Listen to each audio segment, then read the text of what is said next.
Registry Matters is an independent production. The opinions and ideas here are that of the hosts and do not reflect the opinions of any other organization. If you have a problem with these thoughts, FYP. Recording live from our super secret bunker, transmitting across the internet, this is episode 95 of Registry Matters. I also forgot to say it's FYP Studios even. How are you this afternoon? No, it's not even afternoon yet. It's 11 o'clock in the morning on a Saturday. That is correct. And it's a hot Saturday in hot Atlanta. It's not going to be that. It's not going to be as hot as it was yesterday. It was, I think my phone said it was 101 yesterday with the heat index. I'm a little bit further south than the super secret underground bunker. But today it's only supposed to be in the low 90s. How about that? It's amazing. They've been setting records here that go back to 1911. And having lived around here and knowing that this is typically fall weather and going to the fairgrounds would be typically with a light jacket, and there was no need for jackets last night or any night this week. Okay. Do you want to, let's see, we should jump right in. We got a short time schedule that we have to work through. We did get a new patron. I totally forgot to mention this last week, but it's from new patron John. So welcome aboard. Thank you very much. And then I just need to throw this out there that Justin, you are incredibly generous, and thank you, and you increased your contribution. Thank you, thank you, thank you. Larry, please say some kind words for Justin. I don't know how to respond to his generosity. I hope that whatever we're doing, that we're doing it for a lot of people, and the service we're providing, we intend it to be beneficial, and apparently it is to some. But thank you so much for your warm support. It's certainly a love offering. We then also, from our episode last week, we received some feedback on the episode. And first off, Will in Tennessee says, "Wow, Larry brought the shower head. Love it. My LG Rebel only has 8 gigabytes. So he's in the same boat as you are, Larry. Well, that was adequate until last week. He also says, "Move over, Larry. I need room in the underpowered smartphone boat." Thomas also wrote in. He said, in response to Will's comment or question, he says, "Such friendly young people." He caught the FYP in there, but that's not what FYP stands for. What does it stand for? It means, let's see. I don't think we can say that on a family program. Yeah, but you could just say, figure out what the F is, and it's just you people. We had an episode, 2 or 3 episodes ago that talked almost entirely about what happens when the people come. Oh, it was the, what was it, like the New Jersey, or was it New York, the community supervision people, whatever, like the local nonprofit, the Citizens for Megan's Law, were coming around knocking on doors? Yes. And where if you answer the door, my position is anyone has the right to knock at your door, but unless the statute compels you to respond, anyone has the right to ignore who's at their door and to answer the door and be non-cooperative. Now, I'm not recommending that, but I'm just telling you that right does exist in the United States of America unless there's a statute that requires you to be cooperative, and that statute may be vulnerable if there is such a statute, but you have no obligation to answer your door. In fact, I seldom ever answer my door. Right? Just like I don't ever answer my phone because 99% of the time it's a scam call. It's a telemarketer calling.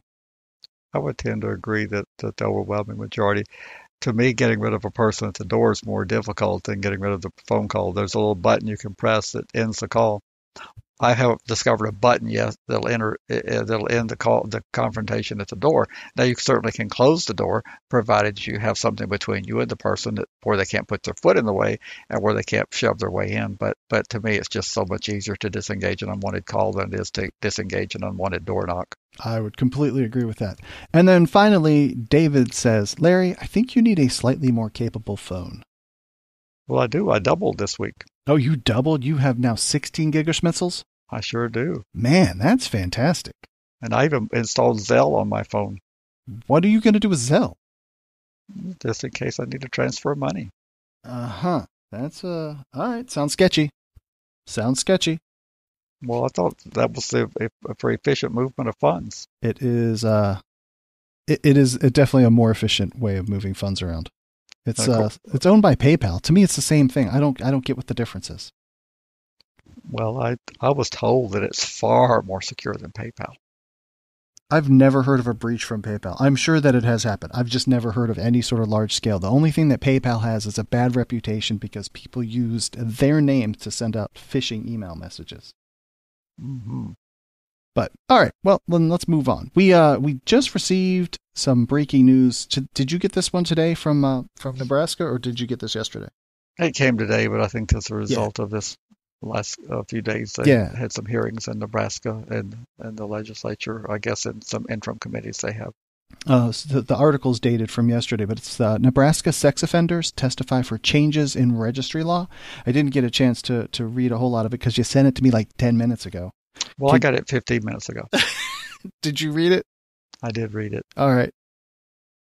So it appears as though the Nebraska legislature has interim committees similar to what we have, and that the Judiciary Committee, which remember they only have one chamber. They don't have a bicameral. They have a unicameral.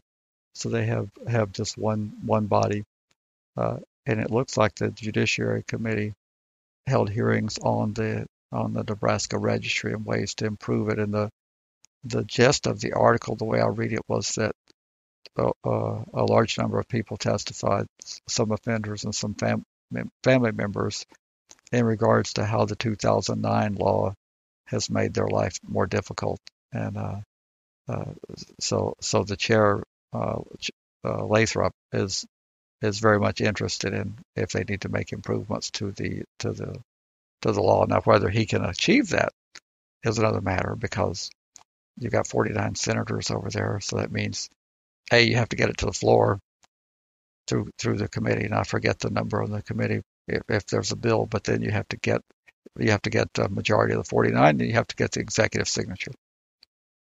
It says 28 people who were registered, and their family members, brothers, sisters, spouses were there.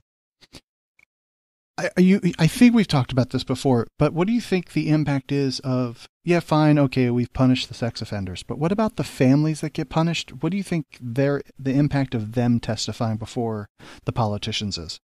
Far more powerful and persuasive.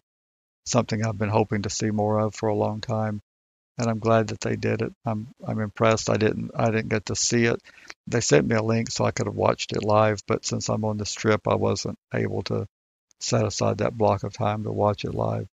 But it's very, very powerful. I'm sure that they had some moving stories, because I've heard some of those stories from Nebraska, and they would be the same in any states, just that I spent more time a few years ago working with them, and I heard some of their stories of how their life was. Nebraska had a risk-based system prior to 2009, and in 2009 they changed it to an offense-based system. And under the risk-based system, the majority of the people were not on the internet. Now under their offense-based system, everybody's on the internet, and for much longer periods of time as well. The previous system was 10 years, unless you had more than one conviction, and now they went to the modeled after the federal system. That was what they were hoping to do, was to get their precious compliance designation. So they modeled themselves after the federal system, but they didn't do a very good job of it in some regards, because they didn't give the 5 years on the tier 1 they could have given for reduction in time, and some of the offenses were tiered incorrectly. They didn't have to be in tier 3, but as long as you at least do the minimum, that's what people have trouble grasping, is that the state can over tier, but that's not a problem. And they say, well, I don't have to be a tier 3, and Nebraska's got me at tier 3. Well, that's true. You don't have to be, but Nebraska doesn't get penalized for having you over tiered. They get penalized for having you under tiered. So the argument would then, well, you should have thought about that before you committed your sexual offense. And I mean, shouldn't we hold people accountable for their decisions? Even that, I mean, using your family as some sort of collateral consequence, I mean, that seems to be a legit leverage point to get people to act right.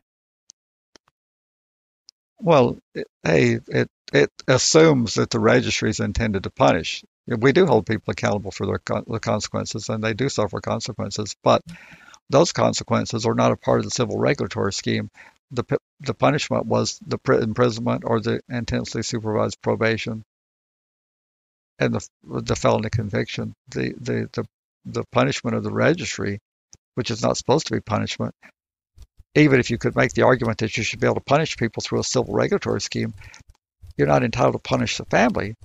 And beyond that, how would you be able to imagine, since it's a civil regulatory scheme and they can change it at will, assuming that you do think of it advanced, assuming there's no impulse behavior that causes someone to act in an aberrational fashion and commit a sexual offense that's out of character for them, how would you be able to anticipate what type of outlandish and ridiculous changes that could be imposed and constantly moving goalposts so that you can never exit this regulatory scheme, so that they can constantly escalate? How would a person be able to take that into consideration when the goalposts are constantly moving? I'd like to know the answer to that.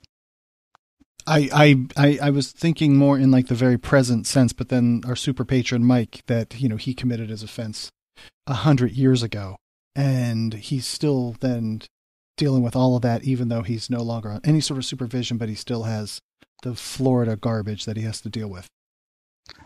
Right. But I don't think Florida's always had all that garbage. I think Florida, like most states, has continually escalated the requirements. Thanks to our victims advocacy, they always seem to be able to be very persuasive in how you should be able to punish more people through the regulatory scheme. But assuming you do think in advance and you say, I'm thinking about committing a sexual offense. Let's see. Now, I may get 3 years in prison and I may get 5 years on probation. I can hack that. But how would you be able to anticipate an ever-changing landscape in terms of the additional pile-ons? How could you take that into consideration? Some of the comments on this article say that they should have thought about that. How would you be able to anticipate what the ever-changing requirements would be? That's what I don't understand. Assuming that people do think in advance and that they should think in advance, how would you be able to do that? Yeah, I like I said, I could see something more in the immediate sense, but something that happened any degree of time, you know, especially after your sentence is done. But did Narsal have any involvement in this whole this showing?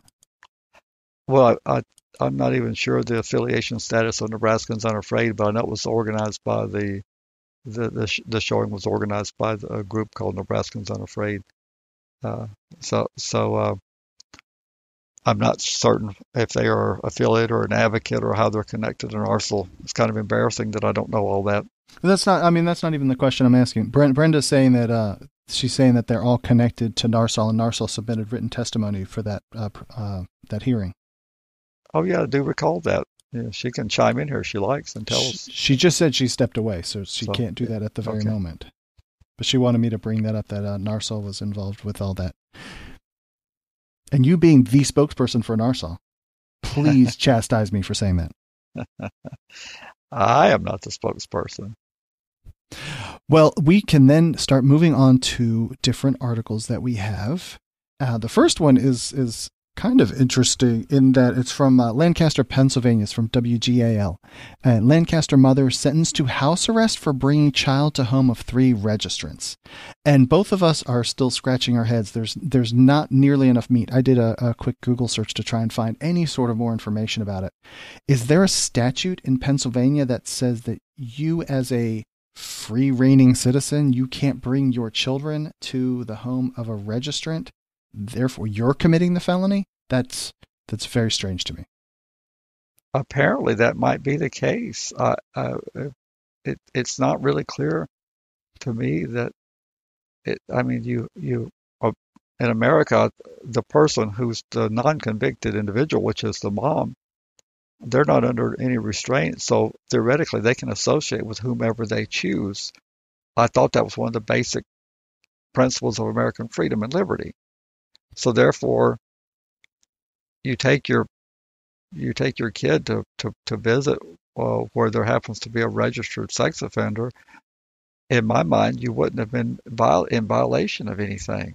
Now, that doesn't hold true for the people that said there was at least 2 in that house under supervision. But what's not clear, it's kind of clear, but if the person named Johnson was under supervision or not, that person could be in violation of their conditions of supervision. But I didn't know that a person was forbidden to date or have any type of overnight or any visitation with a sex offender. I've not heard of that one.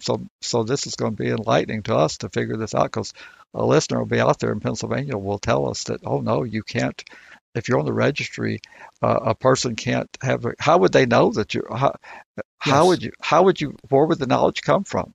It's not. It doesn't seem to be terribly different than someone goes to a bar and they interact with someone, and that someone turns out to be a minor, but you were at a bar where you needed to present legal ID to get in and all this of legal age, and then they turn out to be, using a fake ID that you had no knowledge. That's strict liability, right?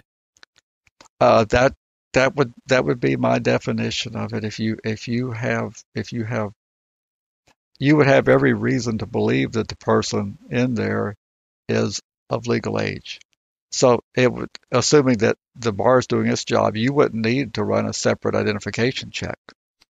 You're in this bar, but you may have gotten in here illegally, so you mind showing me your ID? Right. So this feels similar, right? It does feel very similar. How could you be, and she apparently knew, I'm not trying to even make that case, but how would you know to not bring, you wouldn't necessarily be up on the laws. You could find out that the person is a registrant and you're like, okay, I have no idea what that means.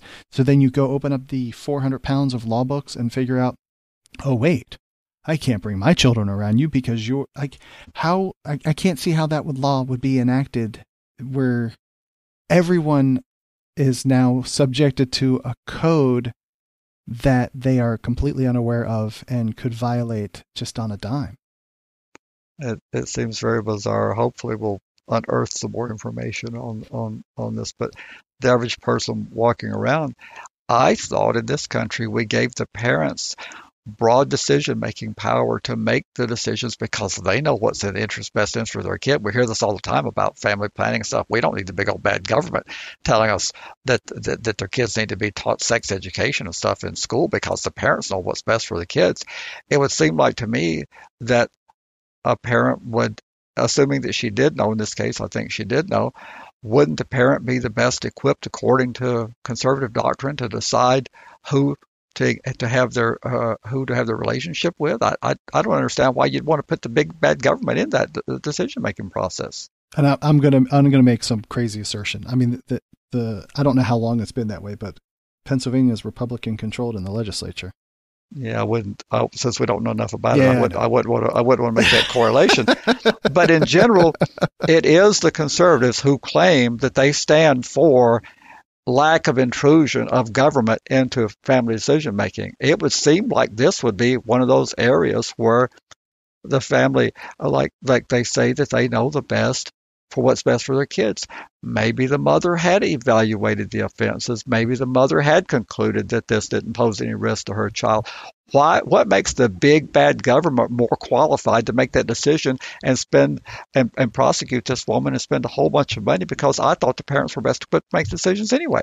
No, that's clearly not. We need government to oversight parents. All right. Well, then the next one comes from law.com, and this one is certainly, to me, off the beaten path a little bit. But White versus Louisiana, flawed memory, and the Confrontation Clause. I guess that's part of the deal that we would want to cover. But it seems that this individual has a different account for what went down versus what the police say, and then somebody else says they don't remember. And one of the things that I got out of the article was that the judge didn't want to open up the floodgates for everyone to come in and go, I don't remember any of this stuff. Can you shed some light on what is going on in this article? Well, it's not as complicated as the long article makes it out to be, and boy, it was a long read. So I'm probably the only one that reads it. The issue is that the person who did the shooting allegedly had a witness against him named Brandon Coleman, and he gave a statement to the police that he witnessed White do the killing, a videotape statement, and then he suffered a brain injury. So by the time White comes to court, he has no independent recollection of what he testified to. Or what he make a statement. It was not testimony at that time, but he can't recollect his statement. He can't remember anything. So the judge decided to admit the statement anyway, because the judge said, well, if we allow people to make a statement at the police station and then magically have memory loss, he said that's what everybody will do, that they will do that. So therefore, so the guy took the witness stand. Brandon Coleman took the witness stand, and he was at risk of being incriminated because he was an accessory to this crime, and he just couldn't remember anything. So they list the questions in the article that he was asked, and he just did not have any independent recollection. So then the question became, since there is a confrontation clause that the victim's advocates are trying so desperately to get rid of, the question was whether or not the confrontation clause was satisfied, because he couldn't remember anything. Well, there's two trains of thought. He did show up for court. He was there. He did take the stand. He just couldn't remember anything. Well, does that satisfy the confrontation clause? I can see that going both ways. That's exactly why the appellate case law that they cited, it has gone both ways.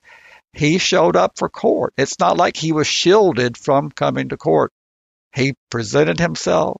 He took the stand, and he testified. And the defense attorneys could have asked him all the questions they wanted to ask him. He just couldn't remember anything.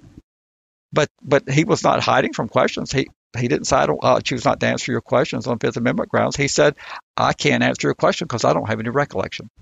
And he did confirm in there, like, can you confirm that the person you see on the tape is so-and-so? Yes, I can confirm that, but I don't remember the event. Okay. And Larry, I'm going to completely go down a different path. You've heard in the news about all the deep fakes where computers are able to analyze all of the syllables and they can create speech that was never said by a person. I've heard of that. Yes. Okay, so here it is. So you and I have done, in 95 episodes of this podcast, we have probably enunciated every syllable and sound that we would ever make. Someone could then go catalog all the stuff and they could create a whole podcast, and we never said anything. And we get up on the stand and so the prosecution goes, well, can you confirm that, like, yeah, that sounds like me. That sounds like the things that I may have said, but I didn't say them. Well, how do you know? Like, I mean, yeah, you've planted something completely fabricated. And if I'm taking it off track, just to me, that's like where this goes. But you could totally not remember. You could also be lying your ass off, but you could totally not remember something happening, or not even be aware that the thing occurred. Well, that's what the trial judge was concerned about. That if he says if he didn't rule the way he did, he was concerned that his court would become the laughingstock because everybody would just not remember anything. Yeah.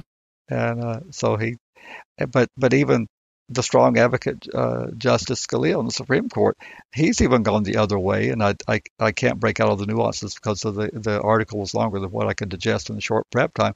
But he's even said there are exceptions. And if they grant certiorari, this is going to conference. So it's going to be interesting to see. I was saying that this is in the petition for cert, and going to a conference to see if they can find 4 justices who want to grant review. And there's interest in the case even at this stage of the process, which normally, due to the thousands of cert petitions, it's hard to get support until the court has ruled. As one of those catch-22s. There's 9,000 vehicles coming through to ride. No one has the resources to file a brief on 9,000 cases, so they wait to see if the court's going to grant cert, and then they jump in. But this one's already got some interested parties at this early stage. Do you have any sort of idea what direction you think things would go? Well, I think it's very possible that they can get the 4 justices for the cert, but I have no idea where it's going to go if they decide to pick the case. We could possibly assert that Gorsuch, being Scalia Jr., would be in favor of the confrontation clause side. If he holds true to the aspect of his Scalia was one of the best on confrontation. He said, by golly, that's what it says and that's what it means. But see, this guy was there for confrontation. Is it whose fault is it that the defense attorneys didn't ask him any questions? I mean, they could have kept him on the stand for 14 hours and let him answer every single question, saying, "I don't remember." That would be a lot of fun. Well, but he presented himself for court, so he was confrontable. They chose not to confront him. My hunch is that if they grant cert, that this is going to satisfy the confrontation clause. I don't see how you could get it. I mean, unless you then hold the guy in contempt of court for not cooperating. But how can you hold a person in contempt that can't remember it until we can establish what you can remember? Yeah, I mean, yeah. Could you bring in all the psychiatrists, psychologists, neuroscientists, everybody to validate whether the person does have some kind of traumatic brain injury that he can't remember things? You could do that, but you still won't know what he remembers. Yeah. No, I'm with you until we get, like, seeing into your brain technology. And boy, do I really not want that to happen. I really, really don't. I like having the thoughts in my head be mine. I would imagine so. Particularly the thoughts that are in your head. No doubt. All right. From the appeal, there's this Louisiana Gulf War veteran is serving life for selling $300 million. No, I'm sorry. It's $30 worth of marijuana. How do you get life in prison for selling $30 a weed? Well, you commit multiple crimes in the state of Louisiana that has a habitual offender statute that permits that, where the lawmakers have gifted the prosecution with that ability, and that's how it happens, and that's how it did happen. Is he a drug dealer then? Well, he was apparently dealing drugs. He sold $30 worth of marijuana. That would constitute a sale, wouldn't it? I think if he sold it, I think that constitutes selling. Right. Well, then he was dealing, and but if you give it away for free, is that dealing? I still think it sounds like it's dealing. It's certainly distributing. Yeah, it's certainly that. Yeah. Where does the line get crossed? Is it if you charge 1 penny for what you're? God, maybe you should you put a hat down and say donations taken, and so you give somebody the weed for free. It's but hey, I will take donations. Then you're not selling. So, well, but to succinctly answer the question, you get that result when you empower the establishment with those powers. And it sounded very good when they were passing the law. Now, Louisiana's in the top. They either run number 1, 2, or 3, depending on how the calendar is running in terms of the highest percentage of incarceration per 100,000. But the reason is if a prosecutor didn't have that power, they would not be able to exercise it. Now, would they? They definitely would not. Well, so how the result is that the prosecution had the power, and they sought habitual status, and it was granted, and so now he's whining about it, and there are people who find it to be unconscionable, but I would say it's unconscionable to you, the people of Louisiana, who made this law without sufficient thought and narrowing it. Say, we have a 3 strikes law in our state that'll put a person away for life. We drew it so narrowly, not a soul has ever been put away, and I think this was signed by Governor Johnson in 95, 96. Not a soul has ever been sent away for life. And wait, tell me about Governor Johnson. What do you call him? That would be Gary Puff Johnson. the libertarian presidential candidate. Right? Yes, the one who had an amazing turnaround about marijuana, and when he was elected first, he was the law and order governor, and when he ran for re-election, he was the law and order governor, promised that they would serve every stinking day. And then in his process of his second term, he matured and he came to the conclusion that we were spending too much money on prisons and incarcerating low-level drug offenders. And to his credit, he said he was wrong, that he realized that we didn't have a criminal problem, we had a prosecution problem. And we needed to decriminalize all these minor drugs, marijuana, and we need to let people live their lives. And he had a complete turnabout. So I call him Puff just for kicks and giggles, but he did do an about face, and to his credit, he realized that he was wrong and said so. And that's exactly what we want people to do is to learn from their life experience and to recognize when they were wrong, as I have been and will continue to be on things, as I gain more information, I'll look back and say, I thought I had it right on that, and now I think I see that I didn't have it right.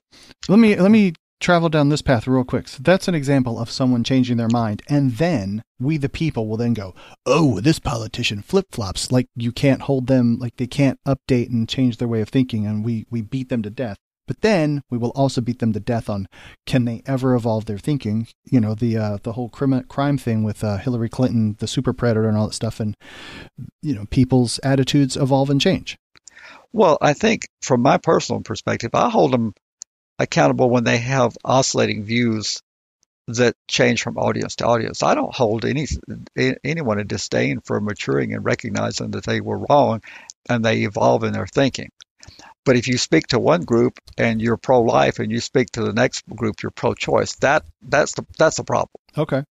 But Gary Johnson has truly had an evolution in his thinking. Now he's still the fiscal conservative. He vetoed everything, even things that Republicans sponsored, because he believed that government should be perpetually in shrink mode. That was his belief. He made no doubt about it, and he got elected president. He believes the federal government is anywhere from 20 to 40% too large. I disagree with him on that. I think it would be I think we would have a cataclysmic depression in this country if we were to shrink the federal government by 20 to 40%. I mean, it would send us into something we haven't seen since the Great Depression. But he at least is consistent with that view. He doesn't speak to one group and say we should shrink government by 20%, and then he has to go to the next group and say we should grow government. Okay. But back to this article. What's interesting about this article, which makes it good for the appellate review that it's undergoing, is that the prosecution offered him a plea of 7 years. Now, in that original offer, they did not agree to take habitual off the table, but apparently the offer was not communicated to him. Then they made a subsequent offer to give him 10 years, and again, that it appears that his appellate lawyer now is saying that offer was not communicated to him. The U.S. Supreme Court said about 6 or 7 years ago, maybe I think it was in 2012 or so, they ruled about plea offers. The prosecution has no duty to make you a plea offer, but a defense attorney does have a duty to communicate that offer. And if this offer was not communicated to him, and there was such an offer, then he has recourse on the U.S. Supreme Court. And I can't cite the case by name, but I can tell you there was 2 of them the same term, and they had to do with plea offers that were not communicated. And that was one of them, and the other one was, I think, dealt with a rejected offer. But there was 2 cases in the same term regarding pleas that U.S. Supreme Court decided, and this would fall squarely within that. His attorney had a duty. You can simply send your client an email. You can send them a letter. You can do something to the last known address, and the attorney said, his original trial attorney says, "Well, I lost contact with him." Well, maybe you did, but some method of communication should have been preserved. If you sent the mail saying the prosecutor has made you a 7-year offer, this is something you ought to look at and let me know. If that was not delivered, it should have been returned. And even if it was delivered, and you would at least have a record. Hopefully you keep records of correspondence. I'm hoping that our attorneys out there to represent people keep some level of diligence on what they're doing. You at least have a notation in your file, sent offer, and then 20 days later you go back because the offer was going to be withdrawn after 20 days, and you note in the file, never heard anything from the client. At least you would do that much, I would hope. I was just going to ask you, so when a plea offer gets presented, then to cover your own butt as the defense attorney, that you would then bring it to your client, and even if they decline it, then you have them sign something saying, "Hey, I showed you this, and you've declined it," not just verbal. I wouldn't say you have to go through the steps of having them sign it, but certainly you need to document. Now, I know that they've got 127 cases open where they should have about a third that number. I understand that, but it's one of those things where you have to find the time to cover this, because the client come back and said that they never knew about the offer. They're sitting in life for prison now, where that might not have been the case had they taken the offer. Yeah. So when someone's life is at stake, you need to find time, I would think, But I don't want to jump ahead too far, but the one of the coming up articles is going to be about why we should fund the public defenders less. So that would be one way to help solve this problem, right? Well, how would less work? Because then they would be able to spend less time, and that would make it more efficient. So Missouri versus Fry is coming to mind on one of the cases that so the gurus out there could search Missouri versus Fry. I'm actually not smart enough to open another window and do that, but that one came to my mind. And then there was another case that same term about plea offers that were made and what the Supreme Court decided. But you need to communicate the offer to your client, and your client gets to have the final say if they want to go to trial. This next article is also from the Appeal. When prosecutors bury police lies. I am still over the top, just completely confused. And just to throw like a counterpoint on this, I was listening to the podcast Opening Arguments where that attorney that we had on a couple months ago was on.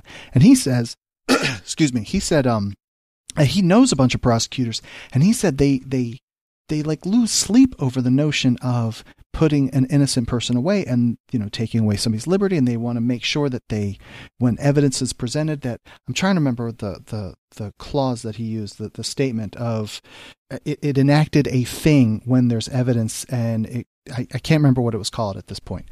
But so how is it that prosecutors have evidence that could be exculpatory, and they just we'll just put this over on the bottom of the filing cabinet and we just never find it? I just can't figure that one out. Well, and that particular situation is slightly different than what they're talking about here. What they're talking about here is where a cop comes with an affidavit, and they raise their hand and they put it here before a judicial official, and they take out a warrant to go. They request a search warrant or an arrest warrant, and they swear to certain facts. Well, the prosecutor looks at that, and they say that couldn't have happened that way. They read the affidavit and they say it couldn't have happened that way. That's just not a credible story. But it puts the prosecutor in an awkward position, because the police union, and even if it's not a police union, the brotherhood and camaraderie among police officers is very strong. And I can't explain it because I've not been there. I can only tell you that this is the reality of it being in existence. When you're in the prosecutor's office, you have to work with police. You don't do your own investigations and arrest. So you're relying on when that drug bust went down, you're relying on a team of officers from various ranks who put that case together, and you're reading reports written by multiple people. And some of those reports look like, wow, this wouldn't have happened that way. Then you're faced in an awkward position because your team is lying, and you know your team is lying. You know that didn't happen that way because your life experience tells you that couldn't be credible, that a person wouldn't have reacted that way. Well, that's what happened in this case. But you have a choice to tell that member of the team, sir, ma'am, your affidavit is just totally false, and you know that you lied in this affidavit. Or you have the choice, which happened in this case, you make a sweetheart deal offer so that you don't have to put that person on the stand. And the cops rely on the sweetheart deal because of mandatory minimums. Mandatory minimums, which victims advocates are so fond of promoting, that gives the leverage to the prosecution team, because if you roll the dice and you lose, you're going down for a mandatory amount of time. So the lying officer never has to testify. Well, the prosecution, when they look at those affidavits that were bogus, and they know they were bogus, they don't take any steps to do anything about it because it wasn't necessary. They got their conviction anyway. And we know when we covered the Larry Krasner stuff that I don't remember the number, but it was some decent number of officers that were listed in some sort of book that couldn't be trusted. And I'm not sure if they got fired, but hey, we're never going to call on these officers to bring in testimony, which could then make the prosecution's case crumble. And in the opening paragraphs of this particular article, the police told a version of the story saying, they saw a bulge in in Turnbull's is the person's name. They saw a bulge in his jacket, and then they find video surveillance, and it completely contradicts their story. it could be the police just misrecollected. But if you have a history of it, but they are trying so hard, the police are trying so hard to keep that information from getting out on their own internal like rating system of how reliable a particular officer is. Why don't we, the people, have access to know how trustworthy a particular cop is? I wish I knew the answer to that. But I wish I knew the answer to one other question. I wish I knew the answer to, I'm assuming, because we've heard all of our life, that the overwhelming majority of police officers are good, honest, hardworking. Right? You've heard that. I have. You should trust them, and they're going to help you and rescue you, etc. Well, I feel the same way about teachers. I feel that the overwhelming majority of them are good, hardworking people. I feel the same way about my colleagues when I worked in the grocery store. They were, majority of them were, not all of them, but the majority of them were good, hardworking people. What has always confused me is, since you're a good, hardworking person, why do you want to protect a not hardworking person who's not good? It befuddled me as a teenager why you would want to have deadweight around you and have people that dishonor the profession. So I'm confused as to why a police officer, seeing a colleague being dishonorable and writing a fictitious affidavit and going in and testifying untruthfully, it puzzles me as to why a police officer, since they're all overwhelmingly good, honest, decent people, do not want that bad apple out of the force. I wish a police officer could explain that to me, because I'm not able to process that. This seems to be more like protect the team, protect the institution at the expense of the individuals too. Well, that's exactly it. I get the part that they're protecting the team. But to me, since I think I'm semi-rational and logical, I don't understand why you would want to protect a bad member of the team. Okay, let's say you're the Atlanta Falcons, and you've got a person who's out making the Falcons organization look bad. Would you want that member to be a Falcon, or would you want that person to be bad? Would you want the public to think all Falcons are that way, or would you want that person to be ousted so that the public doesn't think that all Falcons are that way? Yeah, I do see your example, but we could say this about political parties too. Is it, there's some impeachment talking. Do you protect the institution of the presidency, or do you bring charges? I don't want to talk about the credibility of the charge. I don't want to talk about that. But do you do what you are like constitutionally mandated to do, or do you say the office is too respected to be challenged?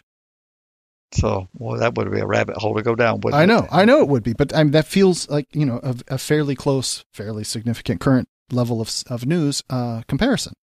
Well, back to this article, though, the prosecutors do not challenge the police establishment because they need them.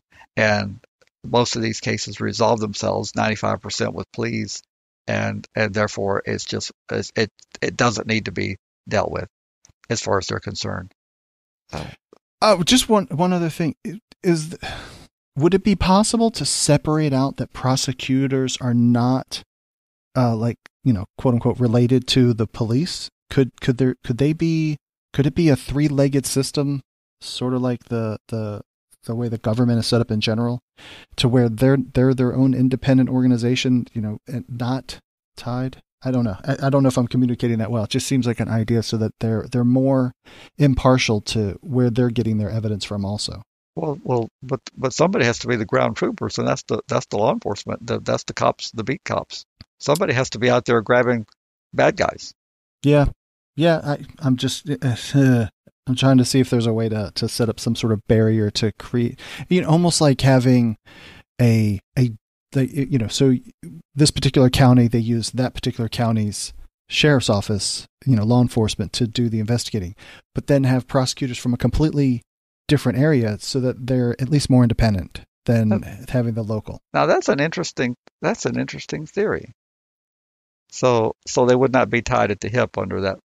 Yeah, I mean, we talk about attorneys, you would want one that can grease the wheels for you. You would want, for something that you're trying to get almost like a favor, if you're trying to get a petition to get off the registry, you would want the well-connected lawyer and all that. But if you're going to bring some sort of controversial thing, you would want to get the out-of-town lawyer so that they don't lose their political, whatever the words are, their political ties, and they don't burn any bridges by bringing some controversial case. So the Butts County, where we're sitting now, they're their cases would be prosecuted by someone who's not directly connected to Butts County. They would just take a total independent look at the evidence. Possibly even like a random drawing, and you move the case. I don't know. Just something that I was thinking just now. Well, so you would have like roving prosecuting tribunals that would not be so closely tied at the hip. Right. So somebody from Catoosa County would be prosecuting this case here, and they would say, "Sorry, this just doesn't add up. Therefore, you've got no case." Yeah. I don't know. Interesting. I don't think it's the worst thing I've ever heard. It's kind of like professional jurors. Yes. Because we have such high level of complexity and forensics evidence today that we didn't have even 20, 30 years ago.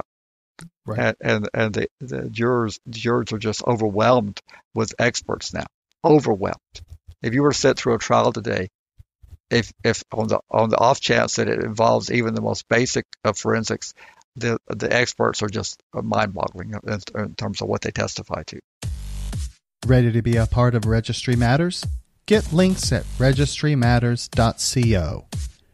If you need to be all discreet about it, contact them by email, registrymatterscast@gmail.com. You can call or text a ransom message to 747-227-4477. Want to support Registry Matters on a monthly basis? Head to patreon.com/Registry Matters. Not ready to become a patron? Give a 5-star review at Apple Podcasts or Stitcher. Or tell your buddies at your treatment class about the podcast. We want to send out a big heartfelt support for those on the registry. Keep fighting. Without you, we can't succeed. You make it possible. All right, now after that rabbit hole, let's move back over to law.com. Reading just the title of this, and it just says Public Defender Council would furlough staff to meet government budget cut mandate, governor's budget mandate, cut mandate. And reading through it, hey, this is in the fine state of Georgia, where they want to Kemp, our wonderful, who wants to drive around in his own pickup truck and pick up the brown people. He wants to go around. He wants all agencies to cut 4% from their next year's budget, including to the public defenders, but not including. I think it's at the law enforcement and then also prosecutors. So we want to prosecute more people, but we want to give them less defense. Why is that a problem? No. All right. Let's move on.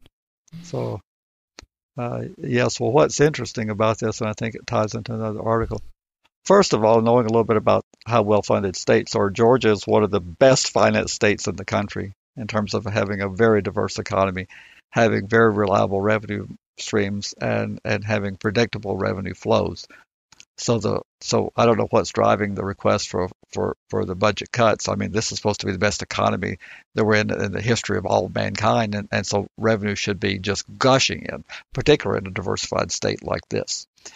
So I don't know what's driving the forward. I haven't been in tune with the local politics well enough to know, but it says in the article that public defenders opened 144,224 new cases in 2019, fiscal year 2019, which was a 20% increase over fiscal year 2017. Now, all that's under the booming economy of this administration.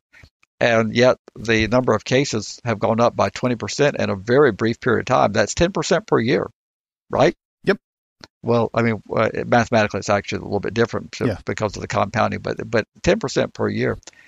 In a booming economy, that tells us a couple of things. It tells us that either the booming economy is not having any direct correlation with the people who are committing economic crimes, or it tells us that they have so well funded the police and law enforcement apparatus, which is apparently what this article is alluding to, because they don't suffer any cuts. It tells me that they're able to pump in more and more cases into the system. That's what I'm reading between the lines here. Yeah, and something that you've brought up on a number of cases is the three-legged stool that I just mentioned, but from a different point of view, that you have judges, they don't control the caseload. Prosecutors, they control the caseload, but public defenders, I guess judges do control to a degree, but the defense attorneys, they don't control the caseload at all. And so now we're going to fund them less. Is that going to make the system more efficient or less efficient? Well, if you believe that due process is irrelevant, then it'll make it more efficient, because if you have fewer defense attorneys, it'll just mean more and more cases are resolved by last minute plea deals where they've never seen their attorney before, and they tell them this is the best they can do. But in terms of the three-legged stool, the judges actually do control cases. Judges are part of the initiation of cases in most jurisdictions. They have to sign off on some level of probable cause, and then the judges have control over making sure the rules are followed and deadlines are met and timelines are adhered to, and they grant extensions and exceptions to the rules. They have some control. Defense attorneys have only one mechanism to reduce their caseload, and that's to do what? To plead out the case. Right. Yes. So the prosecutor has a lot of discretion because they can choose and prioritize and say, we don't prosecute that in this district. That's like, for example, in Boulder, you'd never get a prosecution for drug possession. They just flat out wouldn't bring it because if they did, no jury in Boulder would ever convict anybody of a simple drug possession. So they just simply don't file them. And prosecutors have that type of discretion. And in fact, now that Colorado is a legalized state, I don't think you would have whatever the legal limit is if you had less than that. But even if you had slightly more than that, they would not prosecute that in Boulder because no jury would convict anybody. Yeah. I would say that would be the case down here in Houston County, Georgia. I bet a jury would convict someone of possession here. I've talked about before, it was right before I got out, the legislature was considering legalizing. I want to say that they even watered it down to where it was just the CBD oil. It has since been legalized, but you got this father who's testifying saying, this is the only thing that helps my kid who has hundreds of seizures per day. So what you're telling me that I have to do is go to Colorado where I can get it, or California, some other place where I can get it, and you want me to package it in such a way that I can transport it on a plane, and you want me to travel across state lines with this illegal substance so that I can keep my kid from having seizures. And I can't fathom how the legislature goes, nope, F you. Sorry, we're not legalizing it. Mm-hmm. I can't fathom how they do that one. So, well, the adversarial system breaks down if you don't have defense. And eventually the adversarial system is going to break down completely because everybody doesn't seem to like the adversarial system. It's too inconvenient. Due process is just too expensive, and it takes too much time. So the accusation should be enough. I mean, if someone accuses someone of crime, we should believe them. We should cater to them, and we should tell the person that was accused, sorry, we've got all we need right here. Doesn't them defunding this to some degree violate people's Sixth Amendment? Is that the one that you have a right to counsel? Well, it does, but that's never been fully funded anyway. The all states struggle with adequate indigent defense. I don't know a state that anybody can cite to where they do a spectacular, superb job. Fair, I guess. Some do better than others. Some do better than others. But I would suspect that Georgia's not one of the better than others. It depends on county to county. Still, there's these disparities in counties here where some counties are more generous than others. But I think that was the idea of them creating the state system some years ago, because there was such a disparity between the counties that said we were going to. It's kind of like indigent burials. You got counties that'll give $300 for an indigent burial in the state. You got counties that'll give a couple $1,000. For an indigent. I think Fulton is one of the most generous counties, and then you've got counties where the undertaker has to do it and take a loss on it because they pay them $200 or $300. All right, I think we're going to drop this article, the one about Kick. Did you want to drop it, or did you want to cover it real quick? I don't know anything about it, but I can talk about it if you lead the way. I'm not sure if it'll make it off the cutting room floor, but there's a messaging app called Kick, K-I-K, sorry. And they've been in business for about 9 years, and they're shutting down to focus on a cryptocurrency scheme that they've got going. But there's a whole bunch of controversy surrounding the app because it's already mostly anonymous. Like, you don't have to use your phone number to create an account with this thing.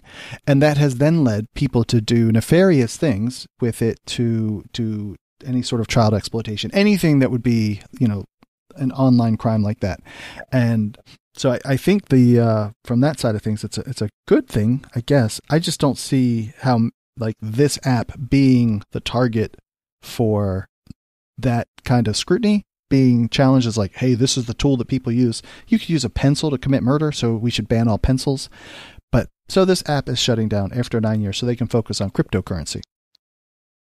Well, wasn't there a high profile case just recently associated with it where a girl was lured?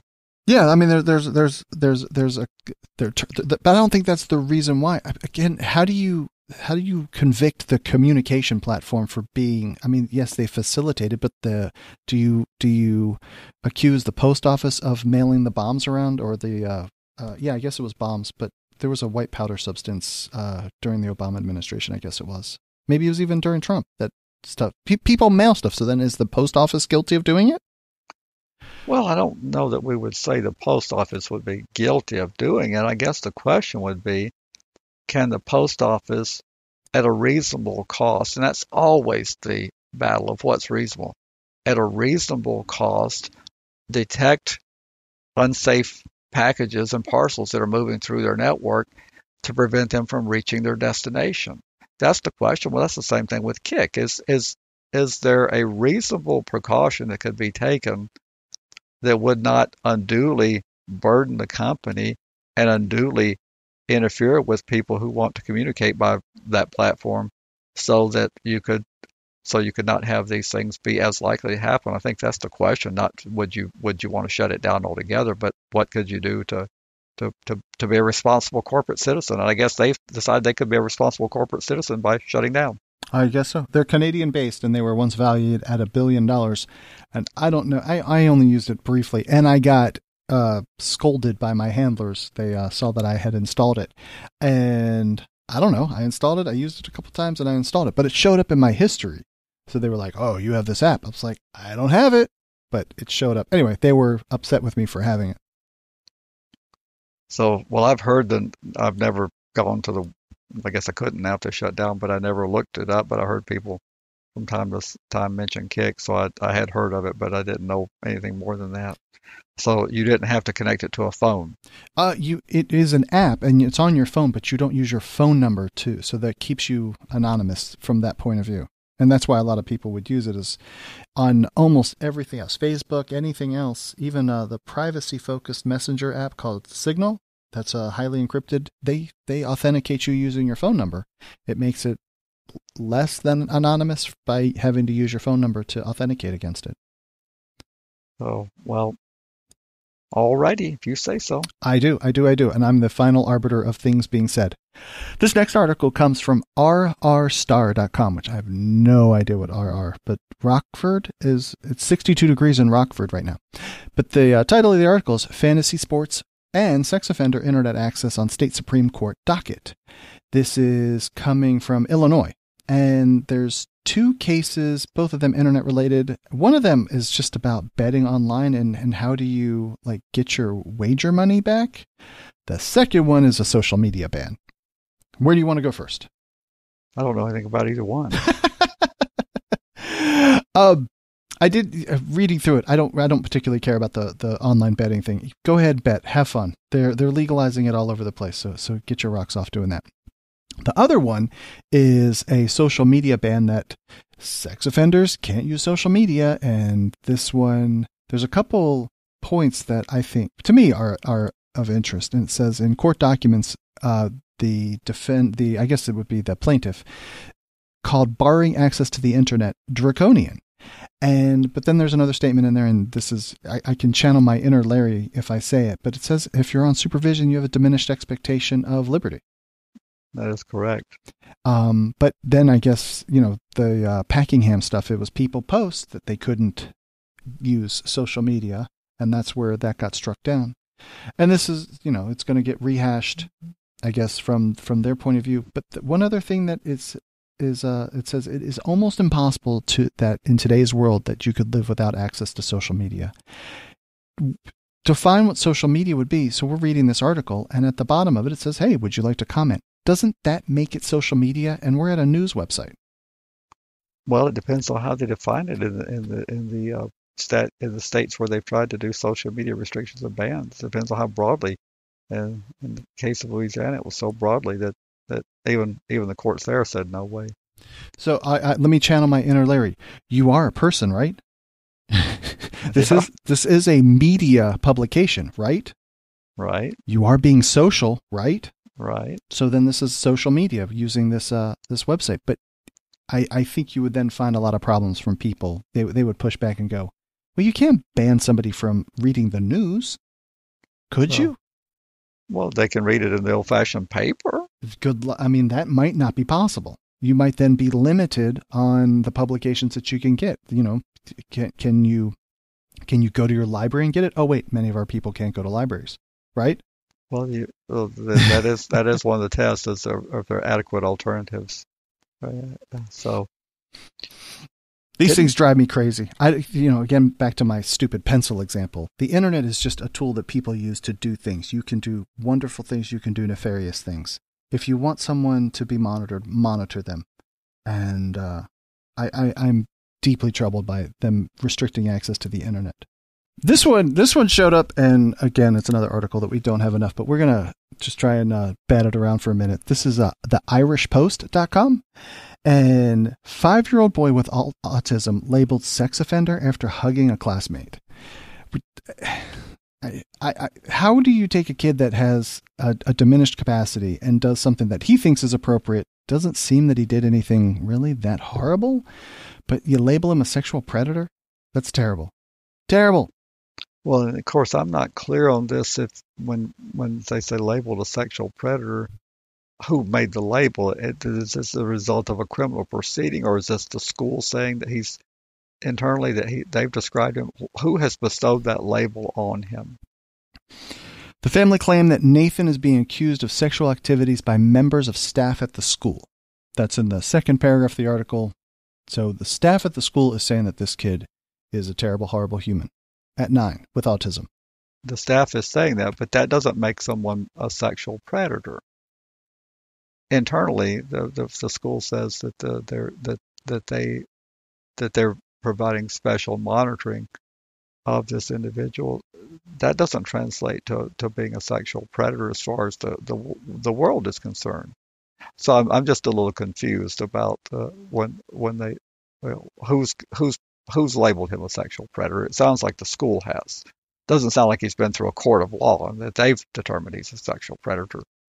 Brenda says it seems that the school system said something, maybe even from the family saying they feel like he's labeled.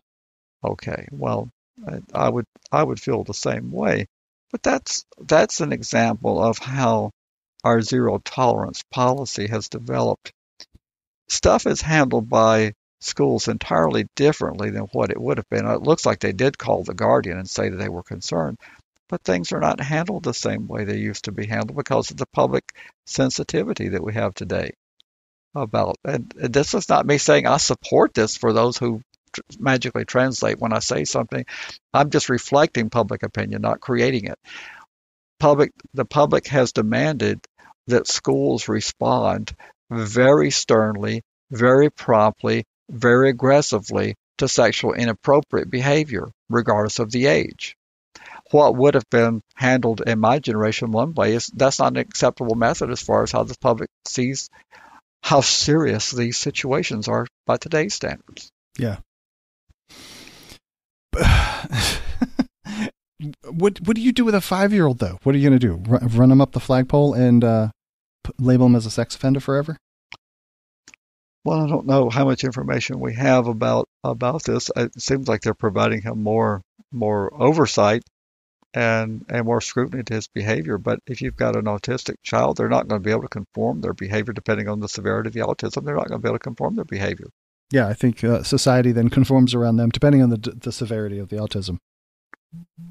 So, but what would be the alternative would be that we would no longer try to mainstream these kids, and we would try to put. I mean, that's what we've been doing for the last 30 years is trying to mainstream kids rather than separate. In my generation, a kid like this wouldn't even have been in regular school. Right.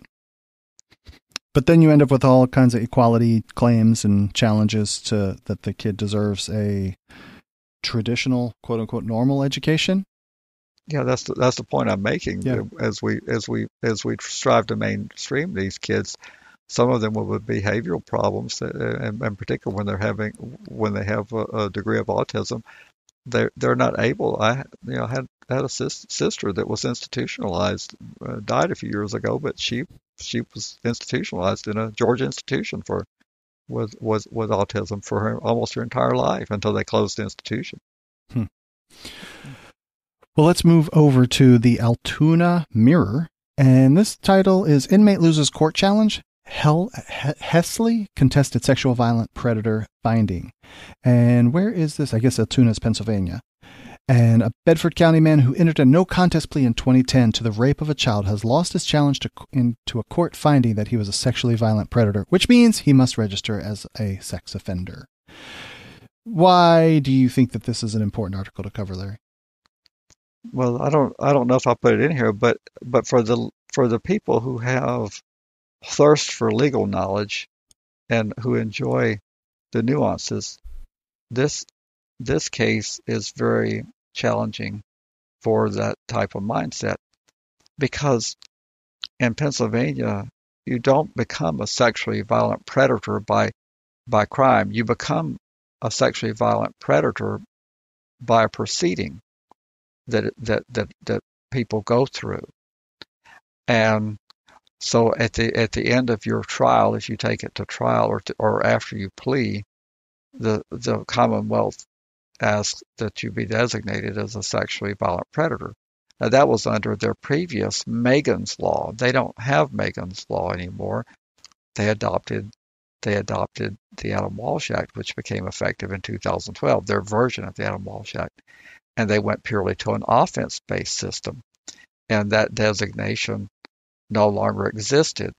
Well, then all these court challenges resulted in new problems for people, for the Commonwealth, because the retroactive application of the Adam Walsh Act was declared invalid by the courts. There was two cases, Munez, and I forget the name of the other one, may have been Tucker or something, but there was two cases.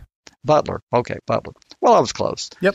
And we talked a lot about the Munez decision at NARSL on various conference calls, and so the people that were under the Megan's Law designation as a sexually violent predator, they end up with a designation that they can't challenge, because you had 1 year from when your sentence became final to challenge that determination.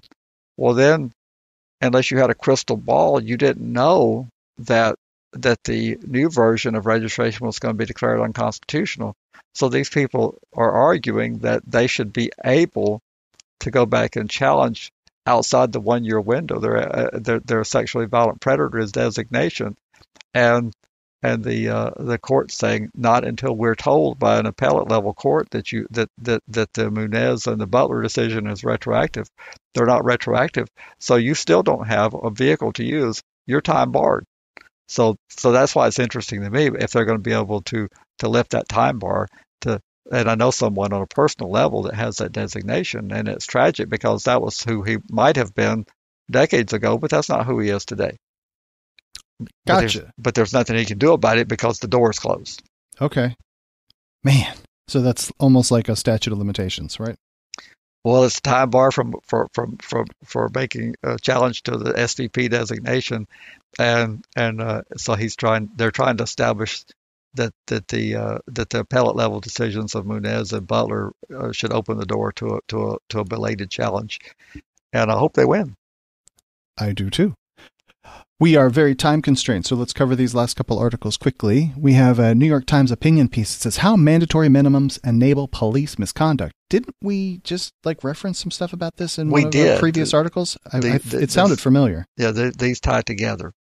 A lot of misconduct by the police can be covered up by mandatory minimums, because the prosecutor looks at that and says, "Oh, well, this doesn't look a very credible. This affidavit just isn't credible." So this works to illustrate what we were talking about earlier. If a prosecutor is reviewing affidavits and evidence, and they are dumbfounded because they know that something couldn't have happened the way that it's written down by the officer, then they have the opportunity to extract a plea anyway, because there's a mandatory minimum in play. So a defendant can move to suppress evidence, and the prosecutor can say, well, I'll give you a sweetheart deal if you'll go ahead and take this one-time deal today. I'll give you probation, and we'll look the other way. They don't say that, but what they're saying indirectly is that, well, we're going to look the other way on the misconduct. You get a sweetheart deal, you get a probated sentence, and you go on about your life. Well, they shouldn't have made the stop to begin with.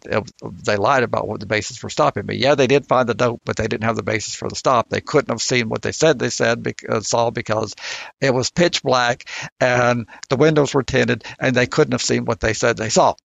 So I want the officer to have to testify, and I want to show the video, and I want to show this officer to be a pathological liar. Well, you can do that, but if for some reason you lose the suppression motion, then your probated sentence is off the table, and you're going to get the mandatory minimum if you get convicted. So you'd rather serve 3 years in prison on a mandatory minimum than have a 3 years probated sentence.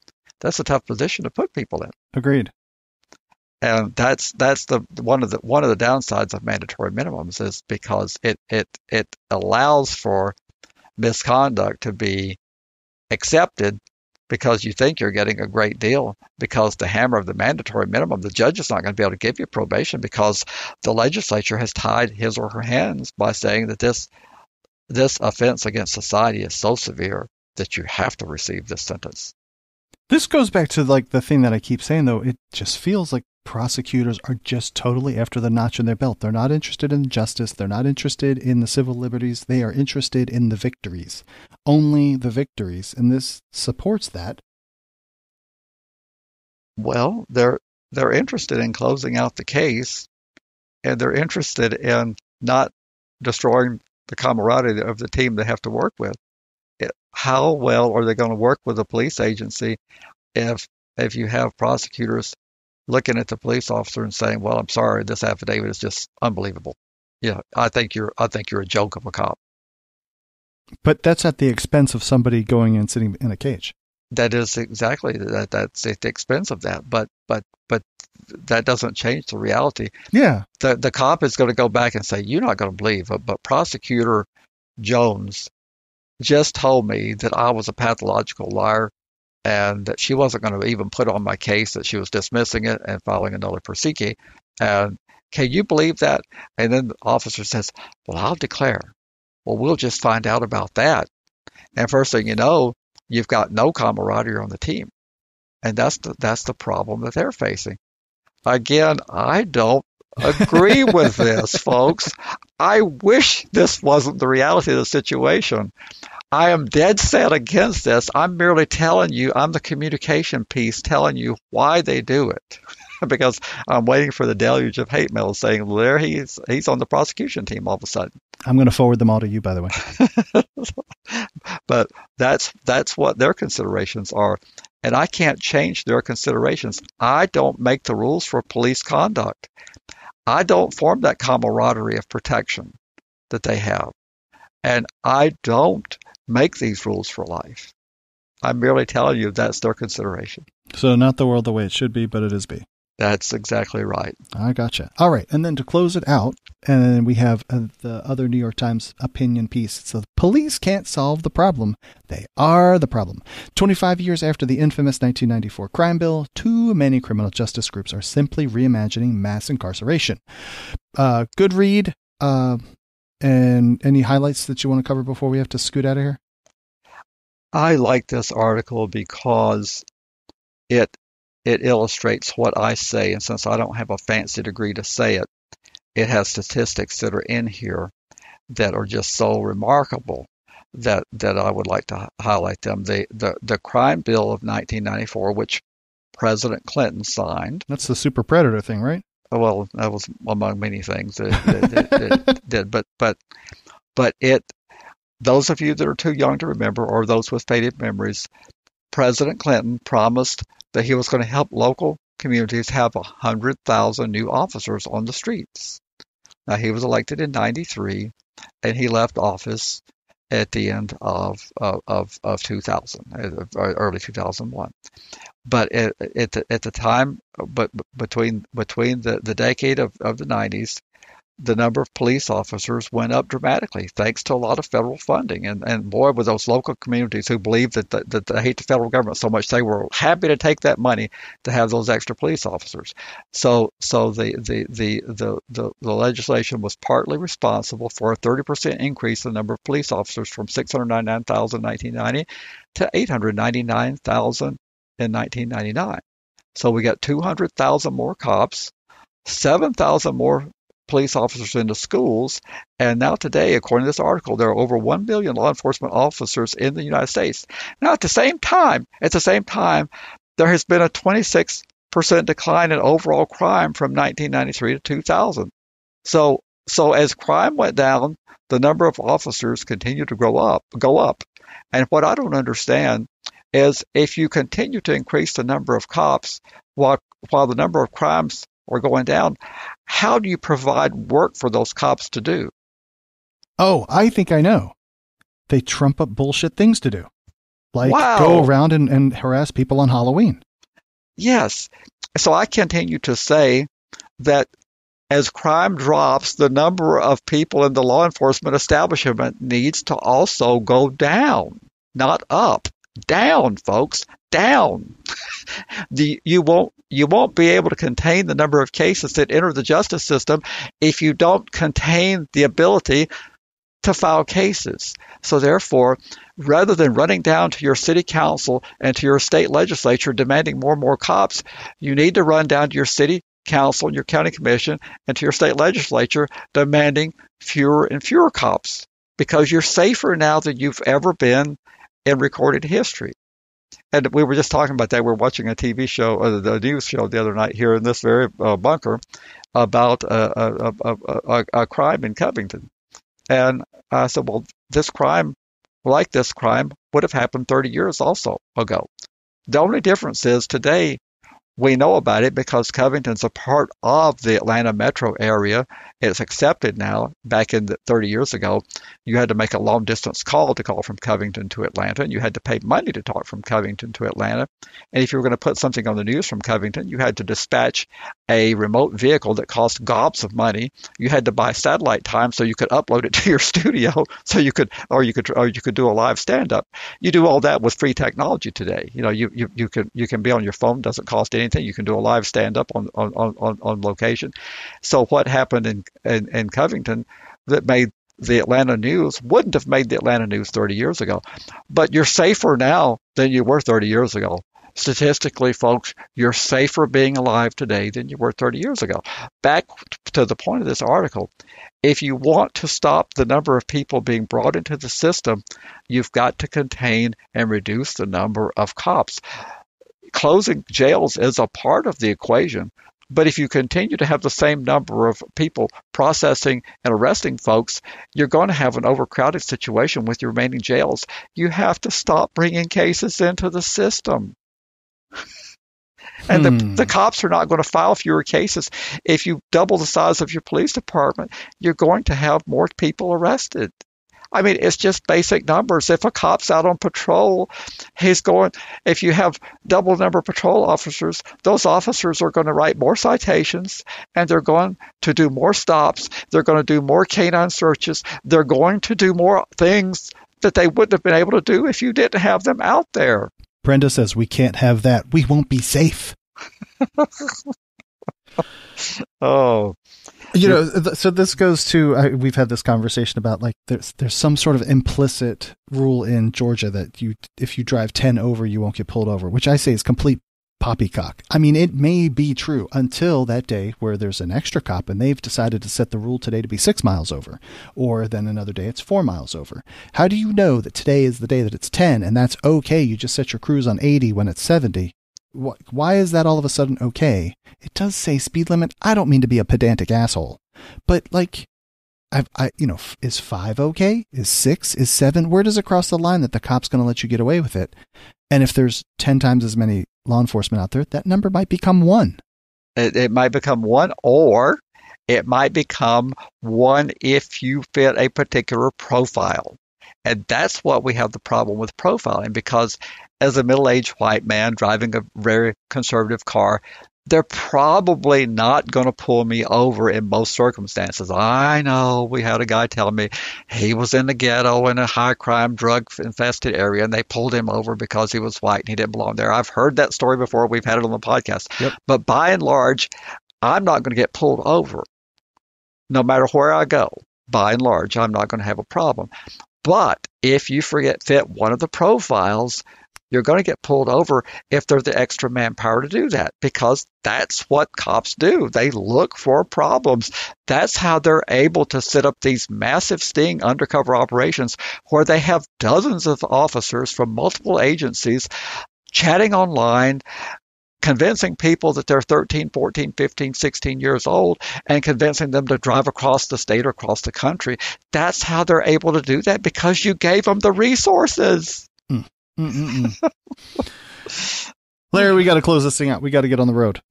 You think so? I do. So I'm going to say this really quick. Registrymatters.co, 747-227-4477. registrymatterscast@gmail.com. And of course, as always, the best way to support us is patreon.com/registrymatters.